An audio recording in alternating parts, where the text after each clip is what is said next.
నాటకం చూడాల్సి వస్తే ముందు వరుసలో కూర్చుంటాం. అదే సినిమా చూడాల్సి వస్తే వెనుక వరుసలో కూర్చుంటాం. ముందు వెనుక అన్నవి సాపేక్షం. సబ్బును తయారు చేయాలంటే ఆయిల్ కావాలి. అదే చేతికి అంటిన ఆయిల్ ని పోగొట్టుకోవాలంటే సబ్బు కావాలి. చిత్రంగా ఉంది కదూ, జీవితం కూడా ఇంతే. సమస్య వచ్చి పడింది, జీవితం అయిపోయింది అనుకోకూడదు. దానిని ఓ మలుపుగా భావించాలి.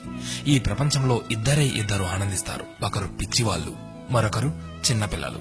గమ్యాన్ని చేరుకోవాలంటే పిచ్చితనం కావాలి. చేరుకున్న గమ్యాన్ని ఆనందించాలంటే చిన్నపిల్లలైపోవాలి. తాళంతో పాటే తాళం చెవి కూడా తయారు చేయబడుతుంది. ఒకటి లేకుంటే రెండోది తయారు కాబడదు. అలాగే పరిష్కారం లేకుండా సమస్య కూడా రాదు. తోటా కంటే శక్తివంతమైనది మాట. ఒక్క మాటతో సంబంధం తెంచేసుకోవచ్చు.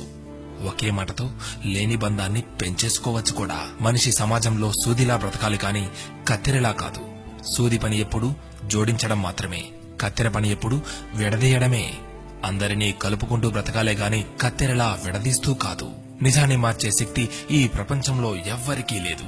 కానీ ప్రపంచాన్ని మార్చే శక్తి ఒక్క నిజానికి ఉంది. నీవు సంతోషంగా ఉన్నావంటే నీకు సమస్యల్లేవని కాదు, వాటిని ఎదుర్కోగల శక్తి, ధైర్యం నీకున్నాయని అర్థం.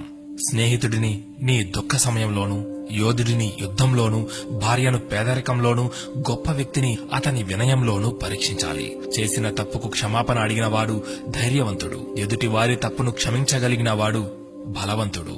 కష్టం అందరికీ శత్రువే, కానీ కష్టాన్ని కూడా చిరునవ్వుతో స్వీకరిస్తే అది సుఖమై నిన్ను ప్రేమిస్తుంది. ఓటమి లేని వాడికి అనుభవం రాదు, అనుభవం లేని వాడికి జ్ఞానం రాదు. గెలిచినప్పుడు గెలుపును స్వీకరించు, ఓడినప్పుడు పాఠాన్ని స్వీకరించు. ఓడిపోయి విశ్రాంతి తీసుకుంటున్నప్పుడు ఆ ఓటమి నేర్పిన పాఠాన్ని చదువుకో. నీవే గెలుస్తావు. ఎవరికైనా ఉండేది రోజుకు 24 గంటలు మాత్రమే.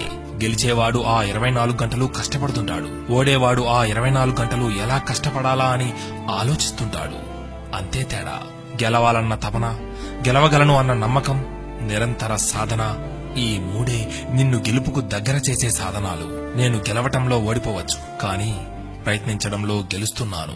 ప్రయత్నిస్తూ గెలుస్తాను, గెలిచి తీరుతాను. స్వయం కృషితో పైకొచ్చిన వారికి ఆత్మవిశ్వాసం ఉంటుంది గాని అహంకారం ఉండదు. ఏమంటారు?